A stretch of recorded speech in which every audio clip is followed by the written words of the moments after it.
you about Anna. She's Anna, who do a very beautiful work of light channeling that is very new for me. She's known as like light language, which is very different we talk about in languages. But this is more of energetic work. Today we're going to deep dive about what exactly it is, what she do, how she do it, and what kind of results she create with by this technique she used to do.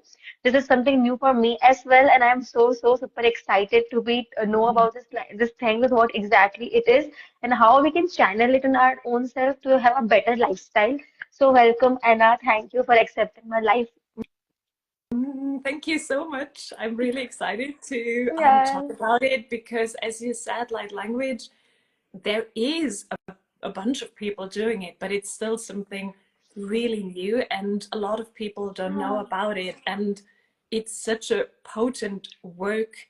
And the thing that is most beautiful to me is that it's unique to everyone. So Right. there are no two light language speakers who directly speak the same words because it's your frequency, it's your Yeah. way of translating the energy. And that is like very soothing for the soul to have something that is only yours, but then again, the other ones can understand it on an energetic level.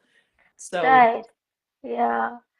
So like that's let's really start nice. from the basic. Yeah. Like what exactly is light language? What how do you explain the light language? Mm. So the easiest way for me to explain, because it's kind of tricky, is it's a cosmic language that is unique to every soul. And so what is not is that there is no word-to-word translation. You cannot say like this sound means that, like you would translate maybe from English to German. Right. That is, there is no such thing, but it is a language that comes from the soul and is received by the soul. So it bypasses all the logical, what is it? What does it mean? How do I Hmm. pronounce it? All this stuff is kind of like neglected at this point. And we directly speak to the subconscious, to the soul, Right. to the body. And therefore, it's really powerful because there is not this, like, if you do work with affirmations, you have sometimes this inner voice that says like, no, you're not already that abundant, or no, you're not already having that love of your life in your life. And there's kind of this discussion inside of your mind. And with the light language, that's not, because the logic cannot interfere. Right. And that is something that I think is really beautiful. So the way it comes to me is it's kind of blocks of information, almost like you receive a block of download. If you would do a computer update, it's kind of coming as a block and then it spreads out. And um, often people feel it as a shift in their temperature, as like a little shiver, as sudden insights, as sudden memories, or sudden explanations and things clicking into one another. But it's always coming with a feeling of joy, of peace, of calm. So it's quite intangible, and at the same time, it's also going really deep. So often you feel a tingling that I see as activations of a cell or of a remembrance of the body. And people feel it in very, very, very different ways. Yeah. Right. So then I'm trying to understand this that as we have this lot of limiting beliefs in us, so when we in this light language, we try to slow down our conscious mind so that you can directly talk to subconscious and then put a new information in a form of downloads or cosmic language or cosmic information that the guidance they want to give us. Is that Yes. Yes. wow?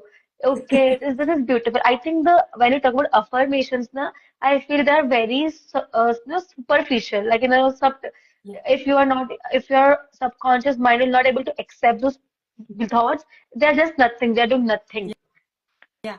Yes, Oh, agreed. They wow. often don't work even though we repeat them consciously, or it takes a really, really, really long time for us to shift that belief and like really believe what the affirmation is telling us. Right, right. So true. So, like, how do you came to know about this light language? Mm. It happened spontaneously, actually. It's kind of a funny story because I didn't search for that. I didn't even knew what it was. And then I've Right. seen one of the coaches that I'm following for a long time. I happened to come across her YouTube channel, which I haven't visited for quite some time. And I've seen her make these movements, and I was curious and I clicked on it. And within a few minutes, I had this remembering of, oh, okay, I can do that too. I actually already do it. I just didn't know what it was. And that is about 4 years ago. And I've learned over the years that a lot of people already have integrated parts of this language that actually everyone can speak. I feel it's Wow. more that we don't remember it, but people do the movements. So light language can come in the form of like hand movements that you maybe see in Reiki or other energy healing practices. It Right, can right. come in sounds, or sometimes it comes in drawings. And I had the hand movements for a very long time, totally unconscious of what it could actually do. And by Okay. watching her, I've seen like things clicked together, and it was more like me allowing myself to really open up and to really invite in these words and downloads that came, and not judge it with my logical mind to say like, oh, this is like sounds that don't make any sense, because they suddenly made sense. So that's Right. how I got activated. It was really spontaneous and really fun. So I've Right. experimented about a year with it before I've incorporated it in my work, because I kind of, wanted to like feel really sure about what I'm doing and being able to communicate it. Right. So, like, how was your first experience when you did by your own self or your own self? Mm. So what happens is there's kind of an instant clarity. It feels like blocks of information coming in the form of geometrical shapes, of golden shapes. Okay. And these forms are then translated subconsciously by me into words, into movements. And the feeling that is coming in is very much feeling of tingling all through the chakra system. There is often warmth streaming in. My hands, which are normally cold, are then warm. So it's really a shift in the energy state. And after doing longer channelings, it's kind of a dizziness, almost like if you go into a meditation or a trance, or I Right. know you do tarot. So like the feeling that you have when you are connected to the above Right. is what comes in. Wow. So, I we have do this activity in one of my mentors asked me to do that to imagine a golden light is coming in from your head to your whole body and giving you the energy, the abundance, and the building. So, is this a part of light language only? Um, you could definitely use it as a starting point. So Okay. people do start differently. I am always suggesting that we do a little grounding first, because Yeah. it's very good, to we don't want to escape into the upper realms, but we have this Right. body. We really want to honor All that right. we are here on earth as well. So I do a grounding first for myself. Hey, Jessica, hi. And after the grounding, I open up that channel. And we can do that, as you said, with like imagining a golden light coming in. Often people imagine different colors, different forms, or just like the feeling of something that streams through you. Yeah. Right. And you have it uniquely to you, but whatever you do, it's about like the alignment that you have with yourself, the feeling that you are kind of searching for in a meditation, where you feel like, okay, I can rest here now for a moment and really clear the mind so that the information can come through. Wow. Wow. And I think grounding really helps to the clear the limiting beliefs a lot. Yes. Yeah. I agree. Wow. Yeah, I have done this a lot. I think a lot of your telling is like the name is very new for me, light language. But what we are telling me, I cannot connect with it in a deeper way. The more I am actually doing that already. Yes. That's Wow. often the So case, that it's that you have it already within yeah, yourself, but it's not conscious. And afterwards, I have a lot of women coming in to say like, oh, there's such a relief, to finally make sense out of what yeah. it is that I'm True. experiencing. But yeah, my next question was this only that what kind of change your clients have seen or you have seen after applying this light language in your life? Mhm. So the biggest change comes down to a feeling of being safe with yourself. Right. So people come to me for the light language for all kind of things. It could be a self-worth issue, or it could be a specific problem. I do a lot of like throat chakra clearing, so it could be very specific. Mhm. But what it always comes down to is like after having the light language spoken to you or speak it to yourself, or kind of like integrate both, there is a feeling of coming back home and a feeling of, oh, I can trust myself a little Right. more, or I can accept myself a little more. So there is this leaning back movement of it's fine where I am and how and who I am right now, that it really condenses down to. But the problems or challenges that people come with can be really, it could be overwhelmed from work, it could be like heartbreak, it could be any sort of like physical pain. Right. um, but it comes down to you believing in yourself and you like really being okay with who you are in that moment. Right. Right. Right. Like, have you seen like such people who came to you but they don't believe in this what you are doing the work, and how do you like deal with this thing that they don't believe in the idea of having this light language thing or something that it gives you result or something like that? Yeah, of course. That was one of my biggest fears when I started, is like people telling me, you're making this up, or what is it, or I don't believe in it. And actually, what is interesting, it doesn't happen. I think it happened once or twice that people are kind of resisting. But normally, most people who come into that work or who request that kind of work from me, they already are curious, they already are open. So what I think is really necessary is to have an openness about it. Because if you beforehand think it's not working, then you cannot really get the information right now. I feel it's still working. I still can see like energetic, um, like sparks lighting up in the person. Right. But it must be very well that the person is not noticing it because they don't believe in it.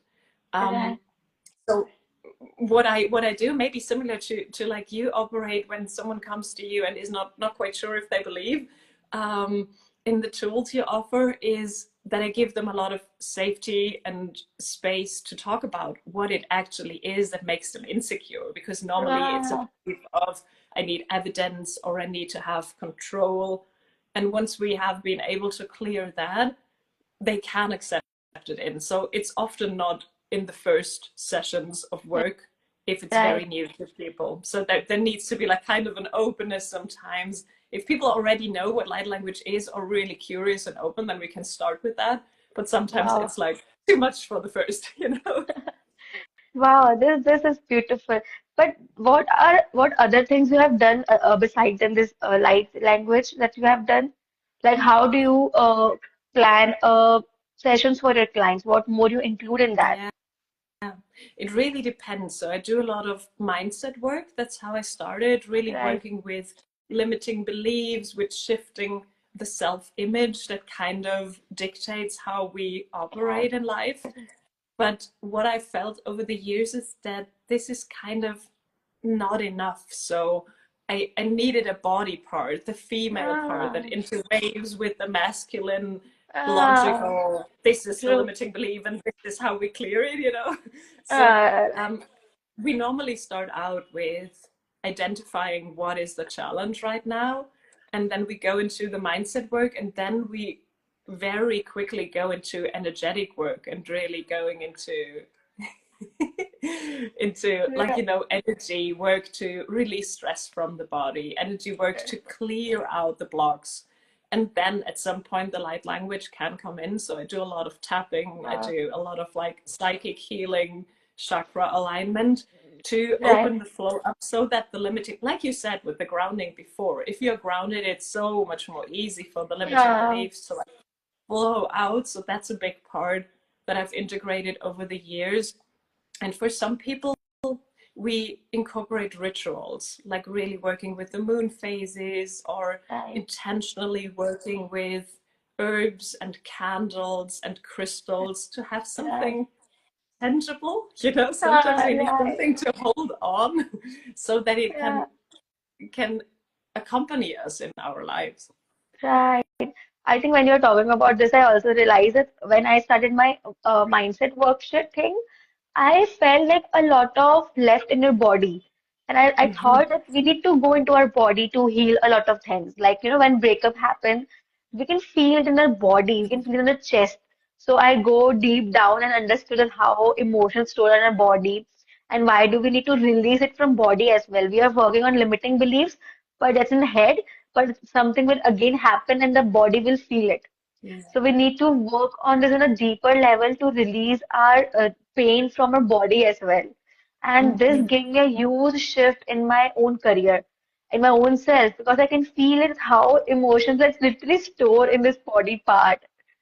Isn't that interesting that we Yeah, are raised so logically that we think the only thing we need to change is something in our head. But as you said, the beliefs are stored in the body as well. And with heartbreak is a perfect example because we really feel it very deeply physical. But all true. the other emotions are stored too in the body. So by Right, not working with the body, I feel we're kind of limiting ourselves a lot to grow into who we really are. And the moment you invite your body in through breath work or meditation or qigong or whatever we can do, um, things open up. true. True, true. I think working with the mind, body, and the soul as well, like the candle work you do, the herb work you do, that's somehow connected to your own soul. Like it connects you with the soul, the inner calling, what your soul wants to tell you. Because we are in a calm down state when we go, we light the candle. Because for me, candles work very well. I feel I just light the candle and I'm calm down itself only.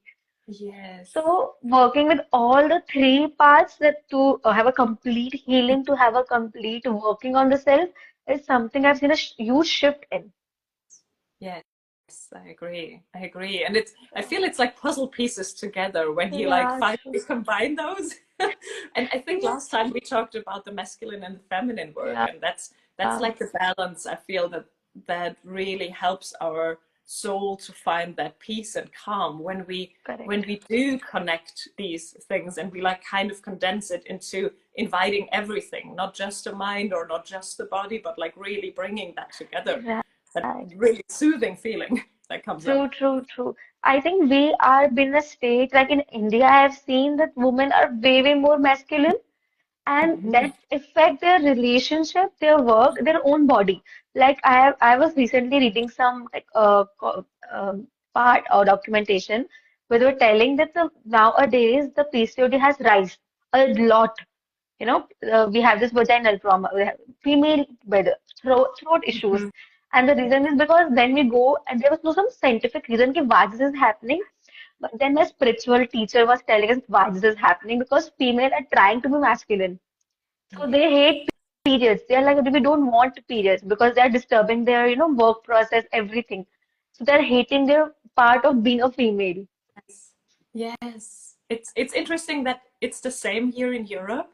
It's this like what is worshipped is the masculine way of doing things. Right, Really logical, really consistent. You know, the linear, you need to bring the same amount of value to your work every right, day. And that works for a man, that's wonderful. But for a woman, we kind of work in cycles. So it's totally neglect and disassociation from how we function. And I think that is really making a lot of women sick or stuck or both because we neglect our own way of being instead of right. like really honoring and saying like, okay, I'm on my moon cycle, this week is kind of slow, but next week, yeah, I can really show up a lot. Right, right. Even I have this seen like in a spirituality also we say a man is more of like a sun. Mhm. He always show up at the right time and goes at the right time. But for a Yes. female, she is more like a moon. She has her own cycles. She goes some days she is not visible, but some days she is like the full. Some days she do half half, but she's always there because that's how our body also works. Yeah. Oh, I love that you mentioned this because it's really funny. I had a meeting last week with a woman who is really working with cycles, and she said the same thing. She said, like, she discovered that men are really having this 24-hour cycle, like the Yes, sun. They show up, as you said, at the exactly same time with the exact intensity right, that they had yesterday. And the women, she has that monthly cycle of the moon that right, is like there for a few days really bright and then not so much, and it's like always right, raining and waxing, and we are kind of not aware in the way we live together right, that that can cause tension in our lives. right. This is beautiful. I think after learning about this thing, I have seen a huge shift in my periods as well. Like I'm feeling lighter and I don't feel like it's a heavy thing, but it's a very light in my body. I can feel a change. My body's accepting too because it's your body every month goes through a process. Yeah. So you need to be adjusting with that level, not fighting with that level. I agree. I love that you say it's lighter for you, because I feel the moment we can embrace that this is Yeah, part of how we are built, we're embracing, we're loving ourselves more, we can accept ourselves more, and then things normally are easier. So you can really honor that. And for me, that right, was the same thing too. And I think something really important is, as a woman, you have the physical ability to release once a month, so you can work with that, like you said, and release all the limiting beliefs that you don't wish to hold any longer with your moon cycle, and say, like, intentionally say, like, thank you, but you can go now. And I think that's really, it's amazing to harness what we already have within our system. yeah, I have heard about it, like intentional releasing you do through your body. So, Yeah, like, do you think all these things, the diseases we are having right now, can be healed through light language channeling? Have you I think ever to, seen like, yeah, I think to an extent, yes.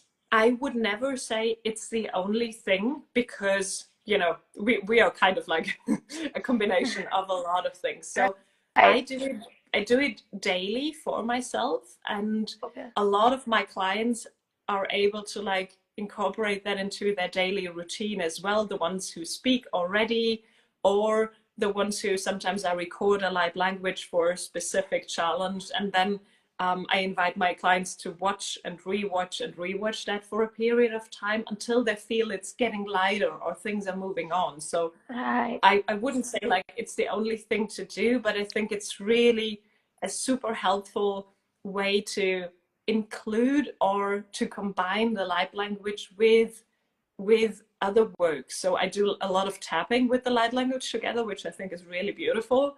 And we Like do a EFT lot of tapping? mindset, the EFT tapping, the Yeah, where you do right, the specific meridian points. That right, works really well with the light language, I found, and a lot of, like, intentional paradigm work right. can combine with the light language really beautiful. But I'm totally hesitant to say, like, only do this. Yeah, right. Right, right, correct. Perfect. So, if you have to tell us how your routine is as a healer, as a spiritual coach, what kind of routine you follow to have these habits in your like to ch build the shift because we have to keep on working ourselves, to upgrade ourselves, to build a change in others, we have to keep on changing ourselves as well. So, how do you keep on working on yourself? How's your routine looks like? So my daily routine work to, like, do the day. Um, can you hear me, or is there? Yes, yes, you are. Oh, cool. So I start with a lot of energy work in the morning when I'm still in bed. That's like a daily routine, and then I try to do a morning meditation every time I can, and, like, really start with setting intentions in my day. And later on, when I've kind of taken care of the family and everything, that's the time where I anchor in the light language, because I feel it's really opening up a lot of possibilities in the day. And it's kind of, sometimes we are so clear about what will happen. We have planned certain things, and there's no room for the divine work to really come in. Right. So I feel with the light language early in the morning, it's like me opening up another grid for the universe to invite new things in. So that's what I do within the light language. And then I have kind of a certain second step that I do in the evening, where I do a lot of like vocal journaling and release what happened during the day, because you know, as healers, as sensitive ones, we need to definitely release all the things. Right, If you're empathic, you definitely need to find your way to like let go of everything that happens. So right, I do a lot of like journaling in the evening and meditating and working with the crystals.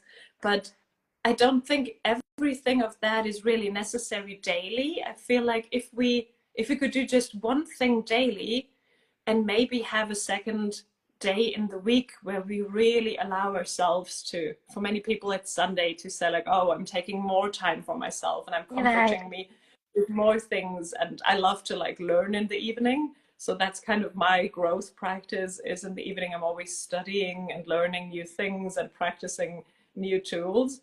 And that really Right. helps me to anchor that in. But some people do it on the weekends where they have really time. I think it's more about the consistency than it needs to be a daily fixed thing, because Right. life is plannable. Right, so true. I think it's very important for us to release, keep on releasing the Yeah. extra energy we are taking on from other people as well. Yeah. Beautiful, beautiful. Thank you. I think we are done with. Anyone want to ask something, they can ask. But I really loved it. I learned a lot new things, and I think now I'm going to consciously apply this light thing, energy weather thing, into my everyday system.